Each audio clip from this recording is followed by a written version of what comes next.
Hello, you are watching Shalom World News. I'm David Kerr from Lansing in Michigan, and these are your latest news headlines from around the world.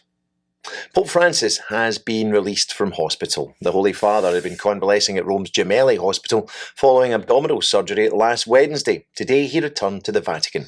The day before he departed hospital, the Pope paid a visit to the children's cancer ward and interacted with patients, parents and caregivers. The Pope's doctors say his surgery went smoothly and he could eventually resume his normal schedule and overseas visits.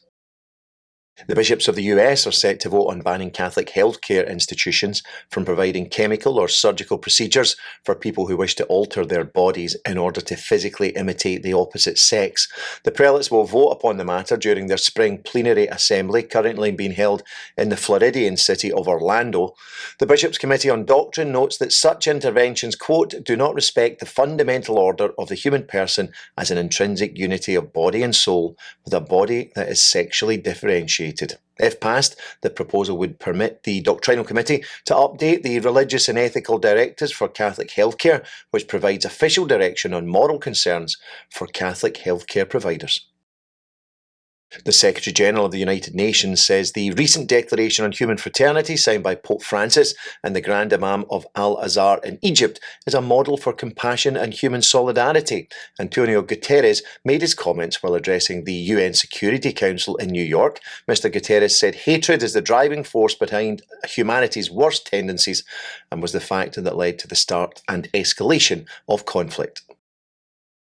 The majority of Americans say men who claim to be women should not be allowed to participate in female sports. According to a poll by the global analytics and advice firm Gallup, 69% of people say that so-called transgender athletes should not be allowed to compete on sports teams that do not correspond with their biological sex.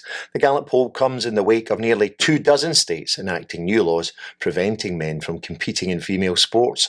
Gallup's annual Values and Beliefs survey was conducted in May this year and is based upon interviews with over 1,000 adults. The former Nicaraguan presidential candidate Felix Maradiaga has launched a global campaign seeking freedom for Bishop Rolando Alvarez of Matagalpa. The high-ranking prelate was sentenced in February to 26 years in prison after being accused of being a traitor by the dictatorship of Nicaraguan President Daniel Ortega. Mr. Maradiaga was speaking at the 15th Oslo Freedom Forum, which brings together human rights defenders. The number of young people in America killing themselves or killing others spiked during the COVID-19 lockdowns. That's according to a new report by the Centers for Disease Control and Prevention, or CDC, which is the nation's official health protection agency. They found that homicide rates involving older teenagers increased to its greatest level in about 25 years during the COVID-19 pandemic, while the suicide rate for those in their early 20s was the worst in more than 50 years.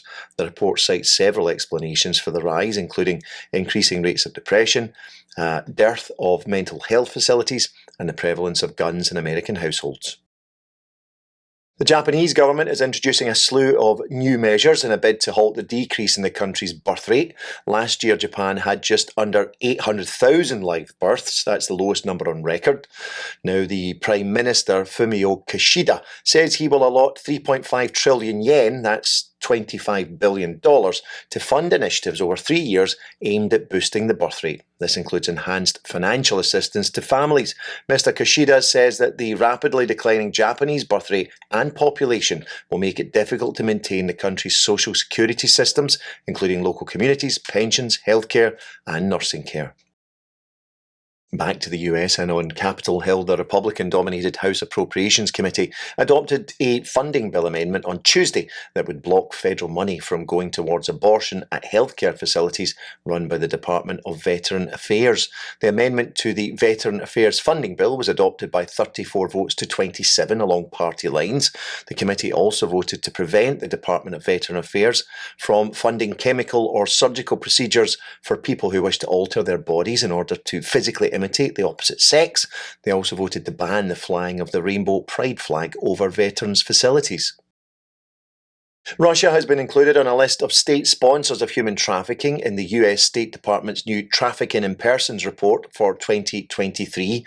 The report condemns Moscow's incarceration of people in Ukraine and criticises the forcible transfer of thousands of Ukrainian children to Russia, a claim the Russian government denies. The European Parliament is calling for the immediate release of the Hong Kong businessman and pro-democracy campaigner Jimmy Lai. A motion calling for Mr Lai's release was passed on Thursday with 483 votes in favour, 9 against and 42 abstentions.